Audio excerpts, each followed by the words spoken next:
Hi guys, this has been an often requested video from me, plus I get to shoot yet another video in my brand new studio and continue to tweak my lighting, but this particular video is going to be about full frame lenses available for the Sony E-mount system that I think are the best values going today. So let's get into it.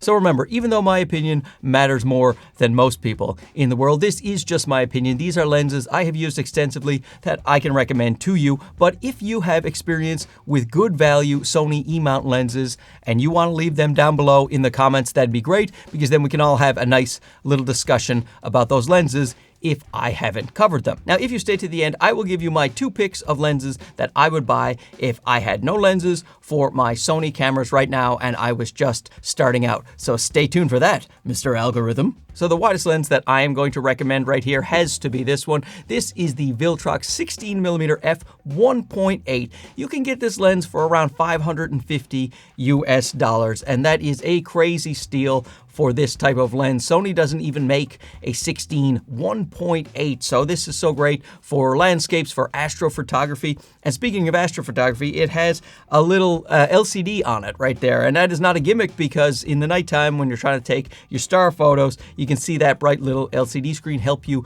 set your focus to infinity or whatever you would like to do. It also has an aperture ring that can be clicked or declicked, and a switch for focus, manual focus to autofocus, and it also has 2 function buttons, so 2 focus hole buttons that you can program to different things. And this lens optically is absolutely outstanding. So it's not the smallest lens in the world, but if you are looking for a wide angle bright lens, I would look no further than the Viltrox 16mm f1.8. And next we're going to talk about another Viltrox lens. Viltrox are doing fantastic things in the budget category and also the not budget category. Viltrox are making excellent lenses, so I will be mentioning them. Don't worry, I will mention other brands as well, but right now we'll talk about another Viltrox lens. This is the 20mm f2.8. Yes, this is a full frame lens that is 20 millimeters, and it's actually quite a good lens. It has no bells and whistles. It's just got a little plastic build, nice and lightweight. So for you people who want to vlog on, say,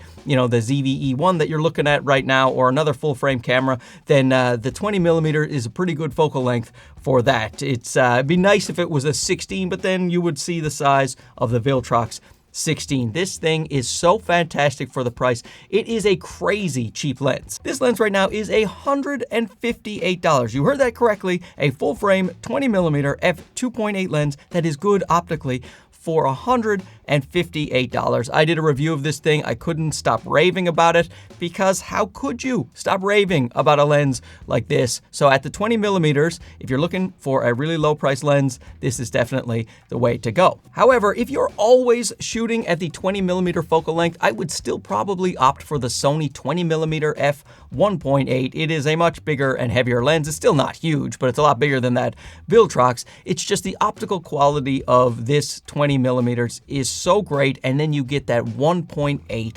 f-stop, so it lets in so much more light. If you are always using a 20 millimeter, especially in low light conditions, or you're using it for your studio a lot, then I would pay the extra money. It is a lot more than the Viltrox 20 millimeters, but there are situations where you would much prefer this. If you're going to shoot a ton of photography and you're going to be in low light situations, you're going to use this a lot. If 20 millimeters is your main focal length, then I would think about getting the Sony 20 1.8 instead of the Viltrox, if it is in the budget, of course. Now, speaking of your main studio angle, here in the Crisis Center, I use a 24mm focal length. This is something I use all of the time, so I went out and I splurged on this G Master 24 1.4. I haven't regretted it, but it is G Master prices. So if you are looking for this same look, you can get almost all of the same functionality and very good optics in yet another Viltrox lens.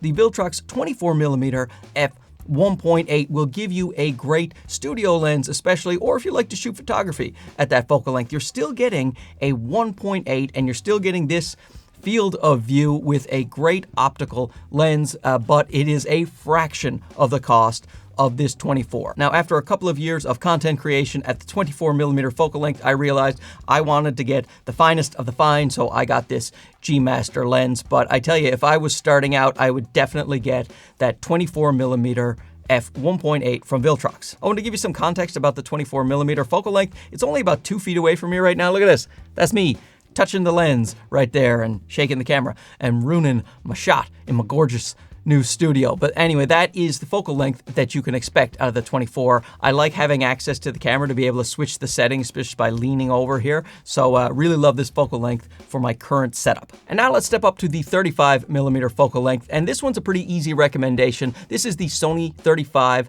f1.8. This lens is so great. It has almost no focus breathing. A lot of people love to use the 35mm focal length for video, so having no focus breathing is so great on this thing here. Optically, it's amazing. It has an autofocus to manual focus switch and a focus hold button, no aperture ring, but it competes mightily with the Sony 35mm G Master, and this thing is not that expensive when it comes to Sony lenses. If I had a bigger studio space and the camera was about 6 feet away from me, I would definitely use this Sony 35 1.8. In fact, I'm considering switching my angle a little bit so that I can start using this lens because I love a 35mm focal length. Now, the next lens that I'm going to talk about is the Sony 50mm f1.8. Now, the nifty 50, I actually don't have it here with me right now. I lent it out to a friend, but this lens can be had for under $200 USD right now. Under $200 for a Sony f1.8. Now, with the 50, you know, its autofocus is not perfectly snappy and the autofocus motors make a little bit of noise, but you can handle that at this price point. I think that this should maybe be the first lens for almost everybody. I do wish this was a kit lens that came with a lot of cameras, because the kit lens that comes with the cameras, it's got a bit of a slow aperture. People take their photos and they're like, because, you know, they're just starting out and they expect to see that 3D pop, that blurry background. And if they had that 50mm f1.8 and they took a nice portrait with it, then that'd be great. And the 50mm focal length is great for street photography, all-purpose photography, traveling around, and it sort of emulates what the human eye sees. So if you want to keep your photos sort of natural to real life, the 50mm is the way to go. And at 50mm, you can definitely take some nice portraits of people as well. At under $200, this is a thing to put in your camera bag. Now I'm going to talk about the 85mm focal length. I have two here because this is the Sony 85 f1.8 and this is the Yongnuo 85 f1.8. Now, the Yongnuo can be had for crazy cheap, and it has been voted the sharpest lens by DxOMark at the 85mm focal length. So having an extremely cheap lens that is also the sharpest 85, that's bananas. It's a crazy good value. The problem with this lens is that it's hard to find it in stock. A lot of people know about this lens right now, and so they're buying it up. I will leave links down below to see any stores that have this in stock.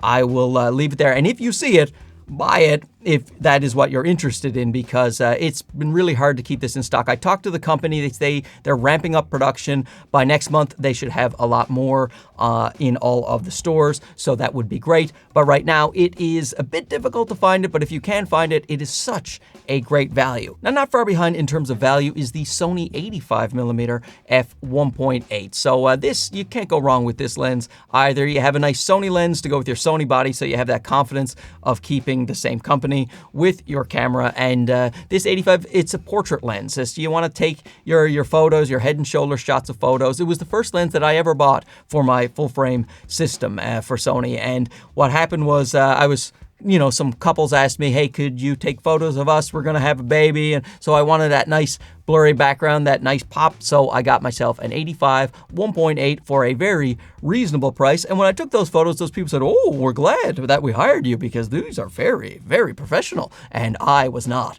a professional. I had no idea what I was doing, but this lens helped me out a lot. So 85 1.8 from Sony. If you can find the Yongnuo, this is also an outstanding deal. So can't go wrong with either 85, but I do think you need an 85 eventually. So now we're going to move on to the zooms. And in my opinion, you have to look at two companies right now because they are offering very high quality lenses with low f-stops for very reasonable prices. You look at Tamron and you look at Sigma. Now, they both cover an entire focal range when it comes to zoom at f2.8. So Tamron, it has the 17 to 28 f2.8, the 28 to 75 f2.8 that you see right here. This is version 1. They have a version 2 now, which I would get if I were you. And they also have the 70 to 180 f2.8. Now, when you look at Sigma, they have a 16 to 28 f2.8, so a little bit on the wider end, 16 as opposed to 17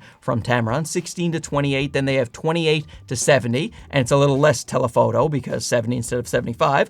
For the Tamron, minor differences here. And then also Sigma has just released the 70 to 200. Now the 7200 is a little bit bigger. Well, it's a fair bit bigger than the Tamron, 70 to 180, and it is more expensive. But that 70 to 200 from Sigma is G Master quality in terms of its optics, and you do get all the way out to 200 millimeters.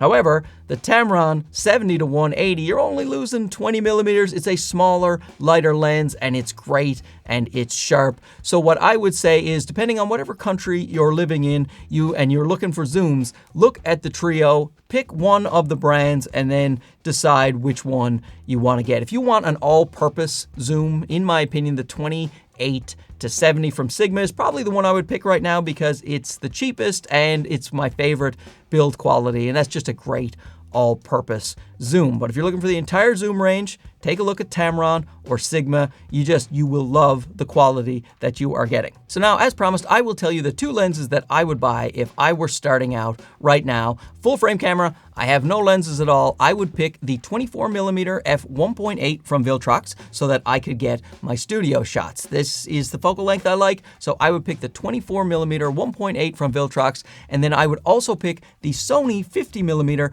f1.8. Remember, I'm starting out here. I am on a budget. I don't want to invest too heavily into lenses without knowing how I like to shoot, what I like to shoot. You can step up to the G Masters and other things later, but the 50mm will cover you for pretty much your photography. It'll just give you that human eye field of view. You can take nice portraits. It's great in low light. It covers you for so many things. And then on the wider end, you have that 24mm f1.8. In terms of primes, that is how I would do things. Now, if I were to just pick one lens to buy for my system to have for a while, just leave it on my camera, I would pick probably the Sigma 28 to 70 or the Tamron 28 to 75 if I could only have the one. But remember, if you buy the two that I just mentioned, they would be cheaper than buying one of those zoom lenses. But anyway, those are just my thoughts. Leave down below what you would buy if you were starting out, your favorite high-value lenses for the Sony E-mount system, and we'll have a nice little chat about it. We'll talk to you again soon. Okay, bye-bye.